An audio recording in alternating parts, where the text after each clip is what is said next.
Hello everyone, my name is Taylor Sharp, and this is our video discussion for the analysis paper. So I chose to do this paper on the effects of spinal immobilization on a patient and whether the patient actually benefits from this skill. As medical professionals, since I've been an EMT when I was in EMT school, we were taught from the very start how important spinal immobilization is.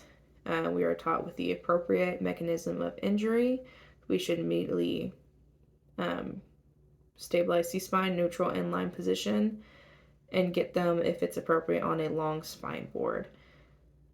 And we are just told this is incredibly important for the patient so that we do not further harm the patient and we don't risk any more injury to the spinal column.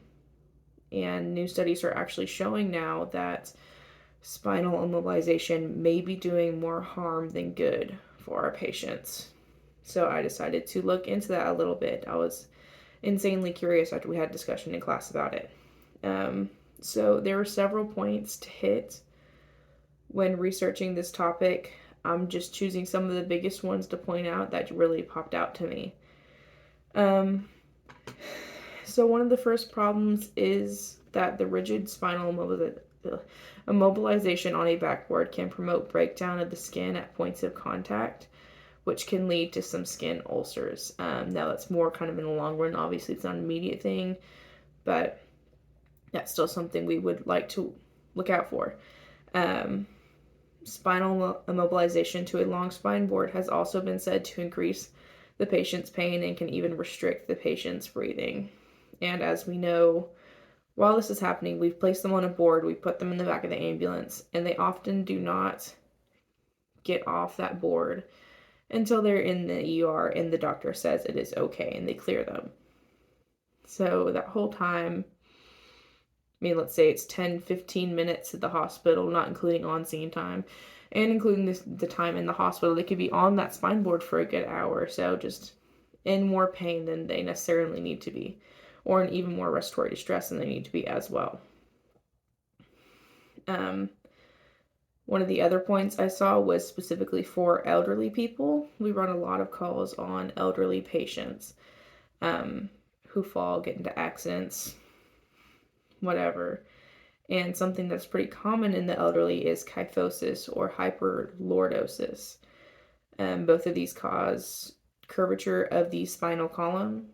And when the patient is placed in a neutral inline position, for us, what is a neutral inline position? Can actually overextend their necks, which can lead to fracture displacement and can further cause neurological injury.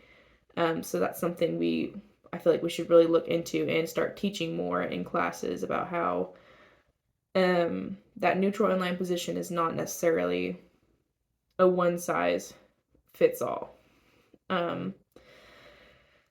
Another problem is restricting access for endotracheal intubation. So we know that endotracheal intubation is a very big skill for paramedics that we may utilize in the field if necessary. And oftentimes whenever we're doing this, we can sometimes have a cervical collar on at the same time. Now, some studies have actually shown cervical collars to impede or hamper the process of endotracheal intubation for some paramedics. There was one study in particular that actually measured the success rate of some paramedics, and the results showed that cervical spine immobilization does decrease the success rate of endotracheal intubation and also reduces laryngeal visualization through direct laryngoscopy, which is one of the things they did for they did direct laryngoscopy for that study.